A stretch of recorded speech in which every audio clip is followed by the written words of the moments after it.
Hello everybody. I'm here to talk to you about a new way of doing journalism. Some people call this citizen journalism, other people call it collaborative journalism, but really it kind of means this. For the journalist, people like me, it means accepting that you can't know everything and allowing other people through technology to be your eyes and your ears. And for people like you, for other members of the public, it can mean not just being the passive consumers of news, but also co-producing news. And I believe this can be a really empowering process. It can enable ordinary people to hold powerful organizations to account. So I'm going to explain this to you today with two cases, two stories that I've investigated, and they both involve controversial deaths. And in both cases, the authorities put out an official version of events which was somewhat misleading. We were able to tell an alternative truth, utilizing new technology, utilizing social media, particularly Twitter. Essentially what I'm talking about here is, as I said, citizen journalism. So to take the first case, this is Ian Tomlinson, man in the foreground. He was a newspaper vendor from London, and on the 1st of April 2009, he died at the G20 protests in London. Now, he wasn't a protester, he'd been trying to find his way home from work through the demonstrations, but he didn't get home. He had an encounter with the man behind him, and as you can see, the man behind him has covered his face with a balaclava, and in fact, he wasn't showing his badge numbers. But I can tell you now, he was PC Simon Harwood, a police officer with London's Metropolitan Police Force. In fact, he belonged to the elite territorial support group. Now, moments after this image was shot, Harwood struck Tomlinson with a baton, and he pushed him to the ground, and Tomlinson died moments later. But that wasn't the story that police wanted us to tell. Initially, through official statements and off-the-record briefings, they said that Ian Tomlinson had died of natural causes. They said that there had been no contact with police, that there were no marks on his body. In fact, they said that when police tried to resuscitate him, that police medics were impeded from doing so because protesters were throwing missiles, believed to be bottles, at police. And the result of that was stories like this.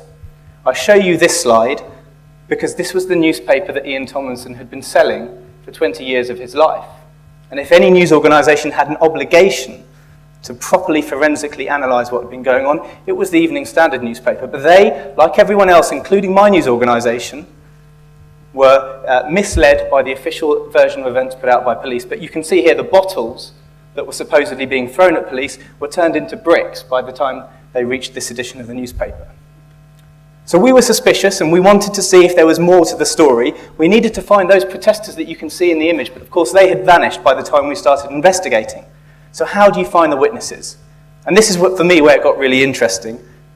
We turned to the internet. Now, this is Twitter. We've heard a lot about it today. Essentially, for me, when I began investigating this case, I was completely new to this. I'd signed up 2 days earlier.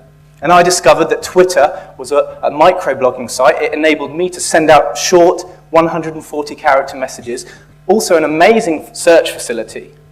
But it was a social arena in which other people were gathering with a common motive, and in this case, independently of journalists, people themselves were interrogating exactly what had happened to Ian Tomlinson in his last 30 minutes alive. Individuals like these two guys. So they went to Ian Tomlinson's aid after he collapsed. They phoned the ambulance. They didn't see any bottles, they didn't see any bricks. So they were concerned that the stories weren't quite as accurate as police were claiming them to be. And again, through social media, we started encountering individuals with material like this, photographs, evidence. Now, this does not show the attack on Ian Tomlinson, but he appears to be in some distress. Was he drunk? Did he fall over? Did this have anything to do with the police officers next to him? Here he appears to be talking to them. For us, this was enough to investigate further, to dig deeper. The result was putting out stories ourselves.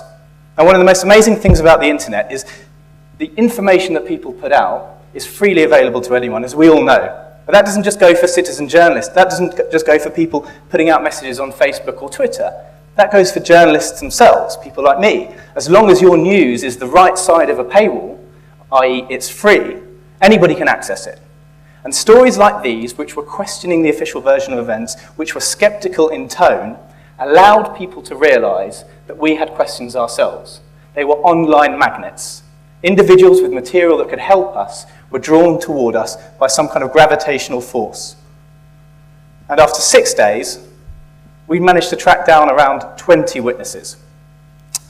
And we plotted them here on the map. This is the scene of Ian Tomlinson's death, the Bank of England in London, and each of these witnesses that we plotted on the map, you could click on these small bullet points, and you could hear what they had to say, see their photographic image, and at times see their videographic images as well. But still, at this stage, with witnesses telling us that they'd seen police attack Ian Tomlinson before his death, still, police refused to accept that. There was no official investigation into his death. And then something changed.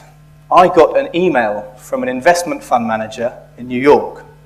On the day of Ian Tomlinson's death, he'd been in London on business, and he'd taken out his digital camera, and he'd recorded this.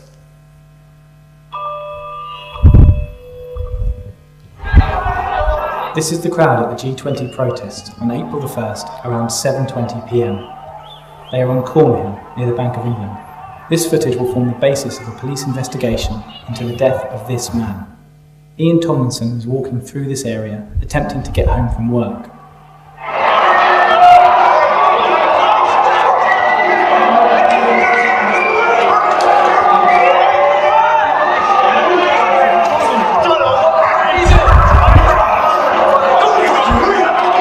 We've slowed down the footage to show how it poses serious questions about police conduct. Ian Tomlinson had his back to riot officers and dog handlers and was walking away from them. He had his hands in his pockets. Here the riot officer appears to strike Tomlinson's leg area with a baton. He then lunges at Tomlinson from behind. Tomlinson is propelled forward and hits the floor.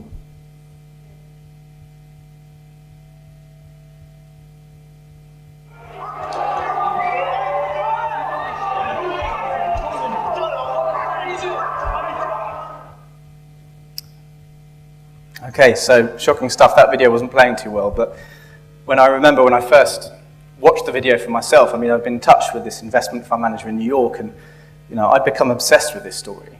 I've spoken to so many people who'd said they'd seen this happen, and the guy on the other end of the phone was saying, look, the video shows it, but I didn't want to believe him until I actually saw it for myself. And it's 2 o'clock in the morning, I was there with an IT guy, the video wasn't coming, it wasn't working, and then finally it landed and I clicked on it. And I just realized this is really something quite significant. And within 15 hours, we put it on our website.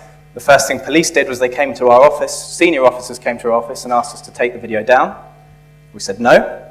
It would have been too late anyway, of course, because it had traveled around the world. And the officer in that film, in 2 days' time, will appear before an inquest jury in London. And they have the power to decide that Ian Tomlinson was unlawfully killed.